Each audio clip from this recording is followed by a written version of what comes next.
भगवान की जिस ज्योतिर्लिंग के दर्शन के लिए आप लोग पधारे हैं, जिस ज्योतिर्लिंग के दर्शन के लिए आप लोग पधारे हैं, ये राम से 14 पीढ़ी पूर्व, राम से 14 पीढ़ी पूर्व मानधाता राजा हुए हैं। शिव पुराण में उल्लेख है, जिन्होंने मां से ने पिता से जन्म लिया था, उनकी तपस्या से ये शिवलिंग प्रकट हुए, स्थापित लिंग नहीं है। जिस प्रकार आरती करते हम प्रण अक्षर के मध्य, ओम अक्षर के मध्य, यह तीनों एका जय शिव ओंकारा। एक शिवलिंग में ब्रह्मा विष्णु महेश निराकार धरती से प्रकट हुए हैं।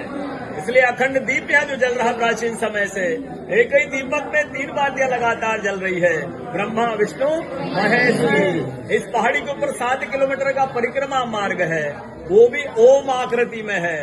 जो पर्वत पे हम प्रभु के दर्शनों के लिए खड़े हैं, यह पर्वत स्वयं शिवलिंग की आकृति में है। चारों तरफ नर्मदा मैया जलहरी बनकर बह रही है। पूरे 12 ज्योतिर्लिंगों में शयन आरती होती है, लेकिन बाबा का विश्राम ओंकारेश्वर ज्योतिर्लिंग में है, तो उनके शयन के लिए झूला पल्ला चौपड़ पासे बिछाए जाते हैं। बाबा यहाँ विश्राम करके 3 बजे रात उड़ करके महाकालेश्वर जाएंगे, वहाँ स्नान करेंगे। इसलिए वहाँ का भस्म आरती प्रसिद्ध है, यहाँ का शयन आरती प्रसिद्ध है। शिव पुराण में भी कथा आती है, महिलाएं 16 सोमा व्रत करती है, उसमें भी कथा आती है। क्या कथा आती है? प्रतिदिन भोलेनाथ आते हैं, माँ के साथ विश्राम करके सुबह ब्रह्म मुहूर्त में उठकर चले जाते हैं। एक दिन जब भोले बाबा माँ के साथ पधारते हैं, तो माँ पुजारी से पूछती, पुजारी हम ये विश्राम के लिए जा रहे हैं, ये चौबड़ पासे में किनकी जीत होगी? पुजारी बोलते कि आज ही भोले बाबा जीतेंगे। ऐसा बोलकर पुजारी घर चले जाते हैं। भोले बाबा माँ विश्राम के लिए चले जाते हैं। सुबह ब्रह्म मुहूर्त में जैसे ही भोले बाबा माँ बाहर निकलते हैं, पुजारी द्वार पर रहते हैं। तो माँ पुजारी से पूछती, पुजारी कल मैंने आपसे पूछा था, हमें विश्राम के लिए जा रहे हैं, चौबड़ पासे में किनकी जीत होगी? आपने कहा भोले बाबा जीतेंगे। भोले बाबा नहीं, मैं जीती हूँ। माँ ऐसा बोल करके उनको श्राप दे के चली जाती है। उनके तुरंत पश्चात अप्सराएं शिवलिंग पे जल चढ़ाने आती है। अप्सराएं पुजारी से पूछती, पुजारी अस्वस्थ क्यों हो गए? आप तो ठीक थे।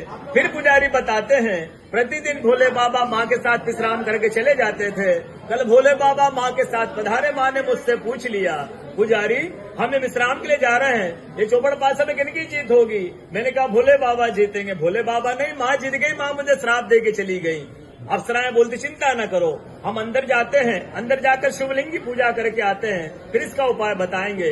अप्सराएं अंदर जा करके शिवलिंग की पूजा करके बाहर आकर बोलती, पुजारी आप 16 सोमवार व्रत कीजिएगा, व्रत करते ही स्वस्थ हो जाएंगे, व्रत करते ही ठीक हो जाएंगे।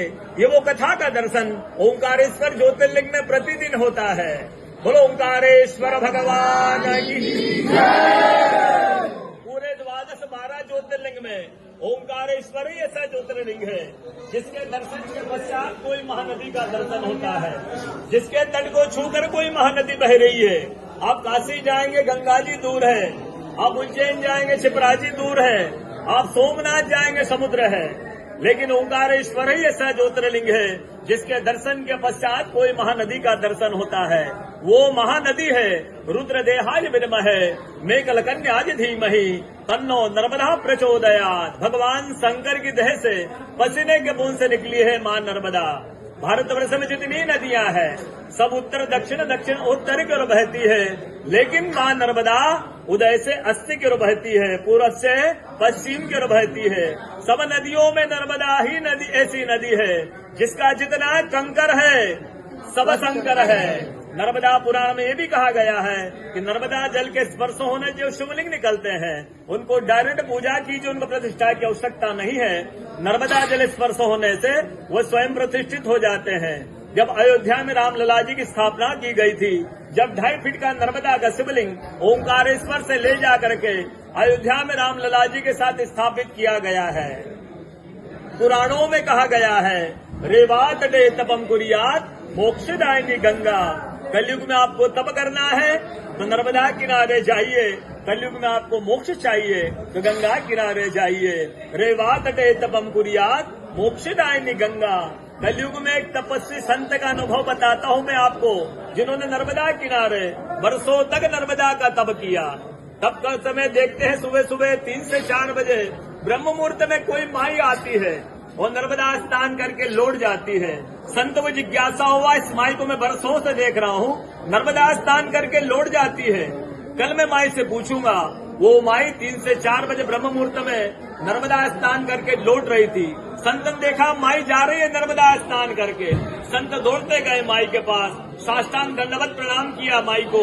प्रणाम करके पूछा है माई, मैं बरसों से आपको देख रहा हूँ, नर्मदा स्नान करके लौट जाती है, हे माई अपना परिचय दीजिए। तो माई अपना परिचय देती है कि मैं गंगा हूँ, कलयुग में शुद्धिकरण करने के लिए नर्मदा स्नान करने के लिए आती हूँ। बोलो गंगा मैया की, नर्मदा मैया की, ओंकारेश्वर भगवान की, कथा के आनंद की, सारे भक्त और भगवान की।